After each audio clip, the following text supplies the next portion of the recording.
Let me tell you a story. Me and my mother didn't get along very well.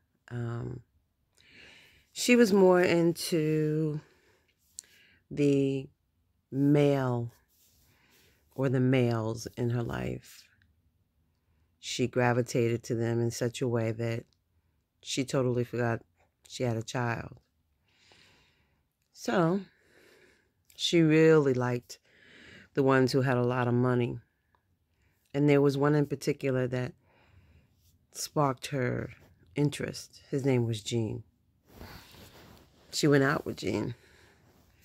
Her and Gene had become really close with one another. And my mother was so fascinated with him, but not his persona per se. It was more about his money. Gene was moving. He had purchased a house in another state, big, beautiful house. He described it colorfully to my mother. And she was determined to go with him. And of course, because she had me, I had to go as well. Leave all, well, I can't even say friends because I didn't have many friends. All I had was the neighbors that lived next door. They were an older couple. And they had a dog. I loved their dog. And they used to help me with my math homework. So we moved to this beautiful house that had a lake in the background or in the backyard. It was just so calming. And although I hated the fact that we had to move there, it was beautiful. They had a huge backyard, like I said, with a beautiful lake and some remnants of what used to be a shack from the shards of wood that were left behind and burnt pieces.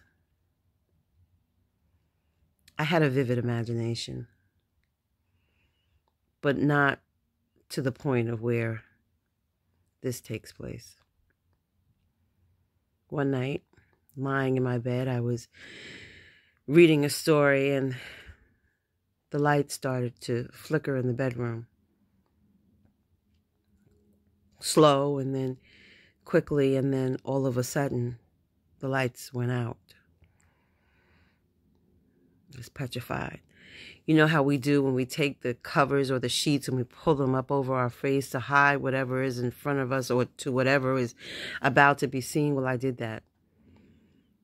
And I kept hearing this soft voice call out my name. And it was eerie and silent, but soft and almost sensual in a way, even at the age of 16. I peeked beyond my covers just to see a little bit of the moonlight that shined through my window, but I also saw a dark figure as it crawled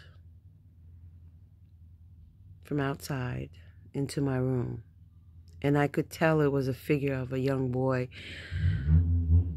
His face, although darkened by the night. And he kept asking me to welcome him. He kept saying, "Welcome me, welcome me," in his boyish manner. And I was petrified, to say the least, but not to the sense of afraid, but I don't know. I welcomed him, and the image of him dissipated in the air like dust, and the lights came on full blast, and I looked on the floor, and there was nothing but burnt dust lingering on the floor.